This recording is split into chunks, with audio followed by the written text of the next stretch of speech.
Friends good morning అండి. ఈరోజు మనము మామిడికాయ పులిహోర ఎలా చేసుకోవచ్చు చూసాము. దానికోసం నేను రైస్ అవుతూ ఉంది.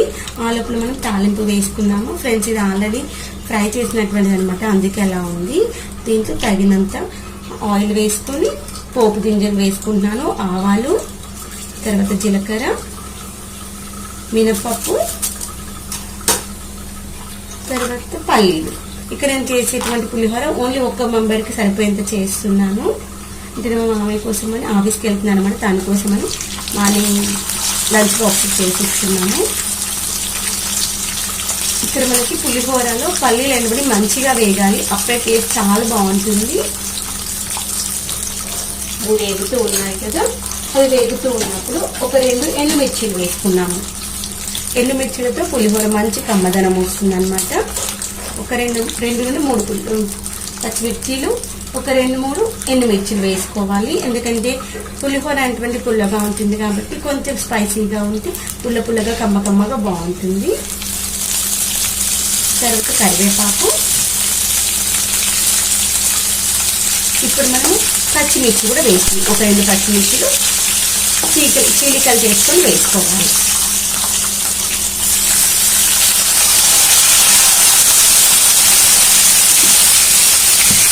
తర్వాత ఇది తొందరగా వేగడానికి రుచికి తగినంత సాల్ట్ వేసుకున్నాము. ఎందుకంటే సాల్ట్ వేసినట్లయితే పచ్చిమిర్చి తొందరగా వేగిపోతుంది. పచ్చిమిర్చి అంటే పైన మంచి కలర్ రావాలి, అంతవరకు వేయించుకోవాలి.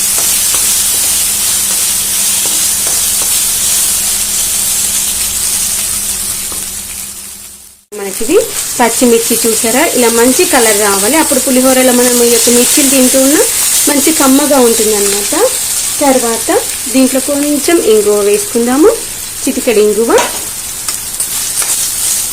అంటే ఇంగువ మనం తాలింపులో వేసుకుంటే మంచి సువాసన వస్తుంది అన్నమాట.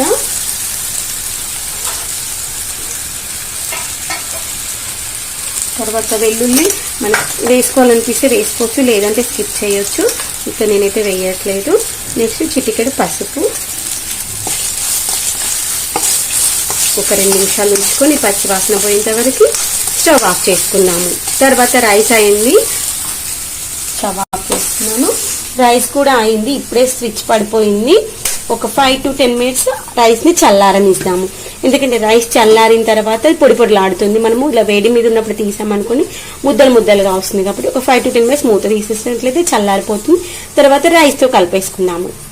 రైస్తో కలిపేసుకున్న తర్వాత మాత్రమే మనము తురిమి పెట్టుకున్నటువంటి ఒక మామిడికాయ ఉంది కదా, ఏంటంటే ఒకటి పండుగ ఉందన్నమాట, ఒకటి పండుగ ఉన్నది, ఒకటి కాయగా ఉన్నటువంటి 2 కలిపి వేస్తున్నాను. చాలా కమ్మగా ఉంటుంది అనమాట. ఇది వేసుకోవాలి. ఇప్పుడే వేసినట్లయితే తాలింపులో బాగుండదు. నెక్స్ట్ అన్నాన్ని మనము చల్లార్చుకొని ఇలా పొడిగా చేసేసుకోవాలి. చేసేసుకున్న తర్వాత మనం ఆల్రెడీ తాలింపు వేసుకున్నాం కదా, ఆ యొక్క తాలింపులో ఈ యొక్క రైస్ వేసుకొని దీన్ని తర్వాత మనం ఆల్రెడీ మ్యాంగోని తురిమి పెట్టేసుకున్నాం కదా, ఆ మ్యాంగోని కూడా వేసేసుకొని కలిపేసుకోవాలి. ఇక్కడ పులిహోర కలిపేటప్పుడు రైస్ చల్లగా ఉండాలి. వేడిగా ఉంటే ఇక్కడ మనకు రైస్ అనేది చల్లగా ఉండాలి, లేదు వేడిగా ఉన్నప్పుడు వేసినట్లయితే ముద్దలాగా అవుతుంది. తర్వాత మనము పీల్ చేసినటువంటి ఒక మ్యాంగో ఉంది కదా, అది కూడా వేసేసుకొని మొత్తం అంతా కలిసేలాగా కలిపేసుకుందాము. అంతే ఫ్రెండ్స్, చాలా ఈజీగా యమ్మీగా ఉండేటువంటి ఈ యొక్క మ్యాంగో రైస్ అనేటువంటిది అయిపోయింది. దీన్ని మనము సర్వ్ చేసుకున్నట్లయితే అయిపోతుంది.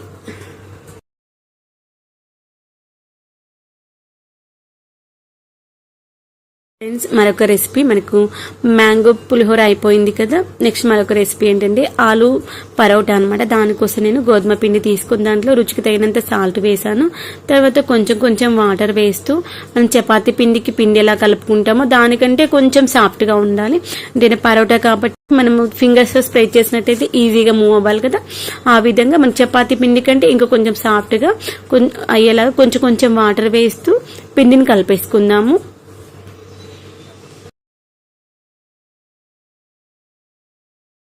ఇక్కడ పిండి ఏంటంటే ఇలా సాఫ్ట్గా ఉండాలి. మనం ఫింగర్తో టచ్ చేసినట్లయితే పిండి చేతికి అంటుకునేలాగా ఉండాలి.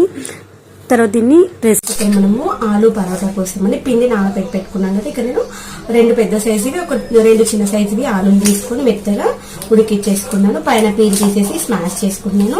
ఫ్రెండ్స్, చిన్న టిక్ ఏంటంటే మన టిప్, ఇక్కడ మనము ఆలు వేడిగా ఉన్నప్పుడు స్మాష్ చేయాలంటే చేతితో చాలా కష్టం కదా. ఇలా స్పోక్స్ తో చేయండి ఫ్రెండ్స్, చాలా ఈజీగా అవుతుంది. ఇది నా ఓన్ ఐడియా ఏం లేదు, నేను ఇలానే వీడియోస్ చూస్తూ ఉంటే కొంతమంది యూట్యూబర్స్ ఇలా ఫాలో అయ్యారు, చాలా బాగా అనిపించింది అనమాట. నేను ఎప్పుడు చేతితో కానీ లేదు అంటే గుంత స్పూన్తో కానీ అనేదాన్ని, అస్సలు స్మాష్ అవ్వకపోయేది. నేను ఇదే ఫస్ట్ టైం అనమాట మీతో చూపిస్తూ నేను కూడా ట్రై చేశాను. చూసారా, చాలా ఈజీగా ఇది మొత్తం స్మాష్ అయిపోయింది.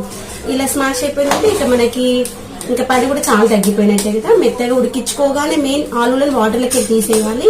లేదు వాటర్లో ఎక్కువసేపు ఉంచామనుకోని మొత్తం నీరు పట్టేసి మనం పరోటాస్ చేసేటప్పుడు మనకి ఇబ్బంది అవుతుంది. ఇప్పుడు ఇక్కడ మనకి ఆలులు అనుకుని మొత్తం స్మాష్ అయిపోయాయి. తర్వాత దీంట్లో నేను 1 కప్పు క్యారెట్ తురుము ఏంటంటే చాలా సన్నగా ఉన్నటువంటి నా దగ్గర చీజ్ తురిమేది ఉందనమాట, దాంతో తురిమాను. చాలా సన్నగా మంచిగా వస్తుంది అనిపించింది. తర్వాత దీంట్లో రుచికి తగినంత సాల్ట్ వేసుకున్నాము.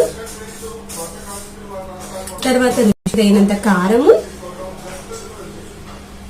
ఎందుకంటే పరోటా కొంచెం స్పైసీగా ఉంటే టేస్ట్ బాగుంటుంది. నాకు స్పైసీగా ఇష్టం కాబట్టి నేను కొంచెం ఎక్కువ వేసాను. మీకు స్పైసీ తక్కువ తినే వాళ్ళైతే తక్కువ వేసుకోవచ్చు. తర్వాత కొంచెం జింజర్ గార్లిక్ పేస్ట్, తర్వాత కొంచెం పసుపు, ఎందుకంటే మంచిగా కలర్ బాగుంటుంది అనమాట పసుపు వేస్తే. తర్వాత కొంచెం జీలకర్ర. 1 నిమిషం ఫ్రెండ్స్.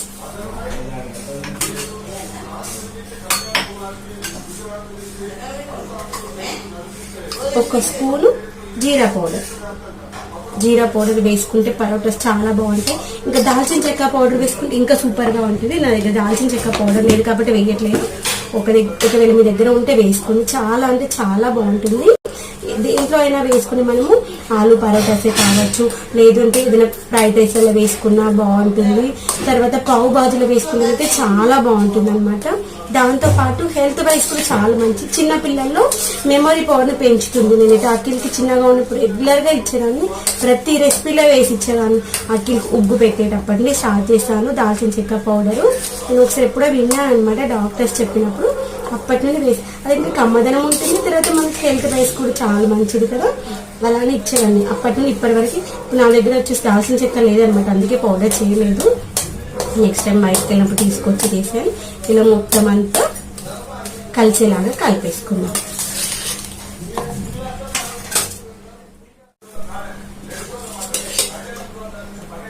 ఇక్కడ మనము పరోటాలు చేసుకోవడం కోసం కవర్ తీసుకొని కవర్ పైన చేసుకుంటే బాగుంటుంది అనమాట. ఇది ఆల్రెడీ నేను మంచిగా చేసి పెట్టేసుకున్నాను కదా. తర్వాత పిండి తీసుకున్నాము.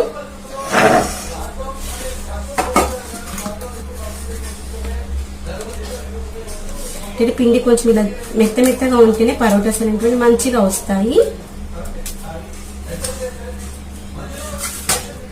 పిండి చాలా సాఫ్ట్ గా ఉండాలి, అప్పుడే మనకి పరోటా అనేటువంటి మంచి ఈజీగా మోగుతుంది. నాకు ఇక్కడ ఫస్ట్ చేతికి ఆయిల్ అద్దుకోలేదు కాబట్టి చేతికి అంటుకుంది, కానీ మన చేతికి ఆయిల్ అద్దుకున్నట్లయితే అంటుకోదు అనమాట.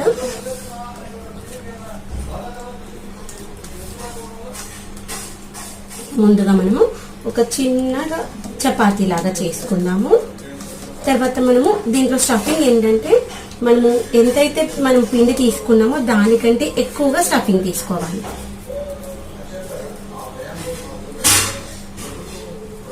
చూసారా, నేను చపాతీ పిండి ముద్ద ఎంతైతే తీసుకున్నానో దానికంటే కొంచెం ఎక్కువ, అంటే ఒక నిమ్మకాయ సైజ్ కంటే కొంచెం ఎక్కువ సైజ్ తీసుకున్నట్లయితే పరోటా అంటే మంచి కమ్మగా ఉంటుంది. పిండి ఎక్కువగా ఉండొద్దు, లోపల స్టఫింగ్ ఎక్కువగా ఉండాలి.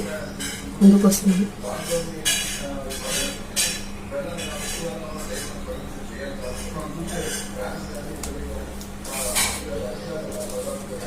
ఆల్రెడీ ప్యాన్ కూడా హీట్ అవుతూ ఉంది.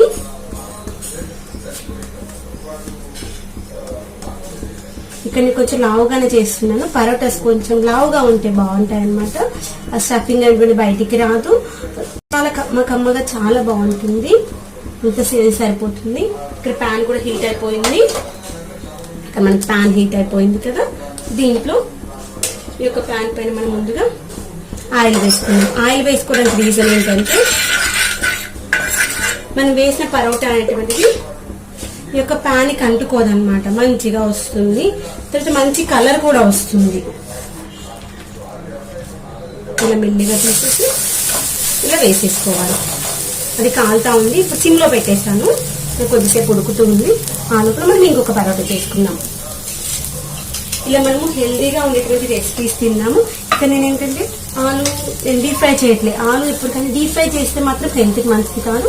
నార్మల్గా మనం బాయిల్ చేసుకొని ఇలా పరోటాస్ లాగా కానీ, లేదంటే చపాతీ పిండిలో కూడా దీన్ని స్టఫింగ్ చేసుకొని తినొచ్చు, కమ్మగా ఉంటుంది. అది నేను మరొక వీడియోలో చూపిస్తాను నేను మీకు. లేదు అంటే పరోటా ఇలా కూడా చేసుకోవచ్చు. ఇంకొక మోడల్ చూపిస్తాను నేను మీకు.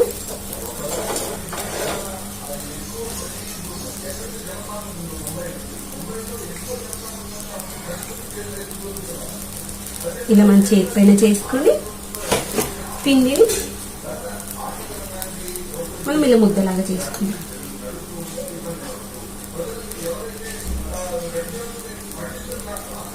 ఇలా వేసేసుకోవాలి. దీన్ని ఏంటంటే సీల్ చేసుకోవాలన్నమాట. మనము భక్ష్యాలు చేసుకుంటాం కదా, పోలేలు, సేమ్ అదే అన్నమాట. పిండి ఇంకా కొంచెం మెత్తగా ఉన్నా పర్లేదు, ఈ స్టఫింగ్ లో ఉన్నా పర్లేదు. ఇలా వచ్చిన తర్వాత దీనిపైన ఇంకా కొంచెం ఆయిల్ వేసుకుంటాము.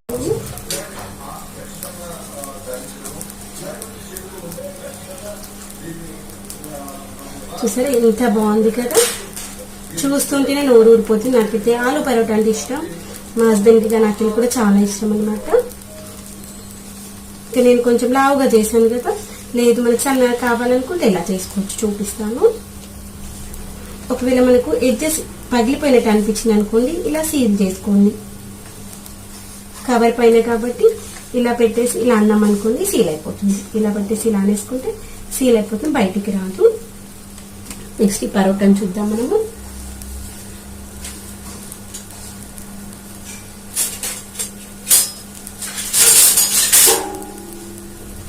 ఇక్కడ మనకి కాలుతూ ఉంది కదా, సిమ్ లో పెట్టాం కాబట్టి మంచిగా ఉంది.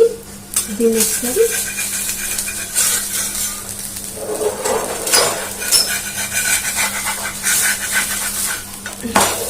చూసారా మంచి కలర్ వచ్చింది కదా. మనం ఆయిల్ వేసి సిమ్ లో పెట్టడం వల్ల యూజ్ చేసాదనమాట. నెక్స్ట్ మనం ఇంకా కొంచెం ఆయిల్ వేసుకున్నాము కింది సైడ్. ఇలా ప్యాన్ పైన వేస్తే కింది సైడ్ మంచి కుక్ అయిపోతుంది. ఇక్కడ కొంచెం ఫ్లేమ్ అనేది కొంచెం పెంచాను. మనం వేసిన ఆయిల్ కిందికి వెళ్ళిపోయింది అనుకోండి, కింద మంచి కలర్ వస్తుంది అనమాట పిండికి.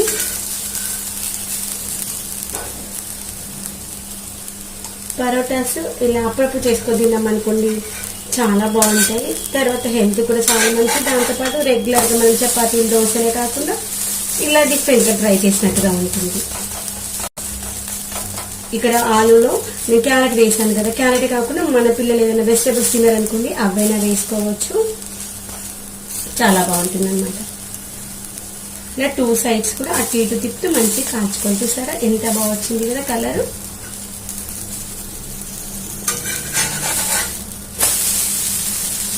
కూడా బాగా కాలింది. ఇక్కడ కొంచెం ఓపెన్ ఎందుకని అలా ఓపెన్ అయినా బాగుంటుంది, మనకి బయటికి ఏం రావట్లేదు స్టఫింగ్. ఇప్పుడు మనం సర్వింగ్ ప్లేట్లకు మార్చేసుకున్నాము.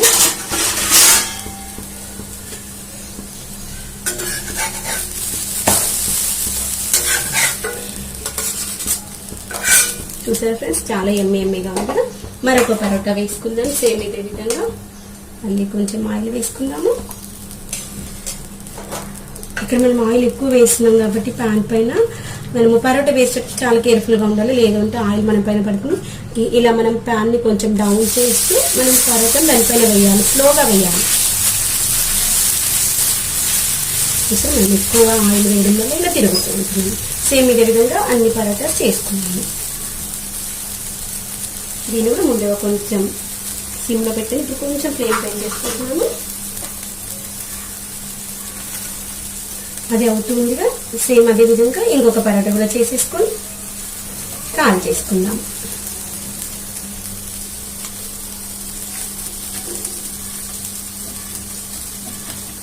చేతిలో చేయడం రాదు, చేతిలో పట్టుకుని అనుకునే వాళ్ళు ఇలా మనము సేమ్ ఇదే కవర్ పైన పెట్టేసుకొని చేసుకోవచ్చు, లేదు ముద్ద చేసుకోకపోయినా పర్లేదు. ఇదిగోండి ఇలా మనం స్టఫింగ్ పెట్టేసుకొని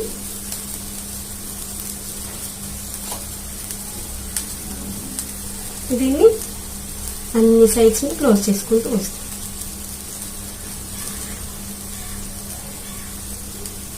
ఇక్కడ పిండిని కొంచెం మనము పల్చగా చేస్తూ ఇలా లాగేసేయాలి, వచ్చేస్తుంది.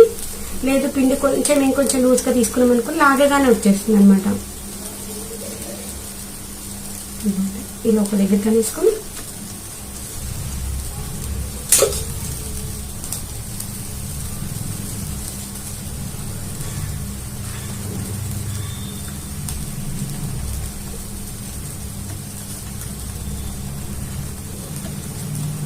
చూసారా, చాలా ఈజీగా మనకు పరోటాస్ అనేటువంటివి ఫినిష్ అయిపోతాయి.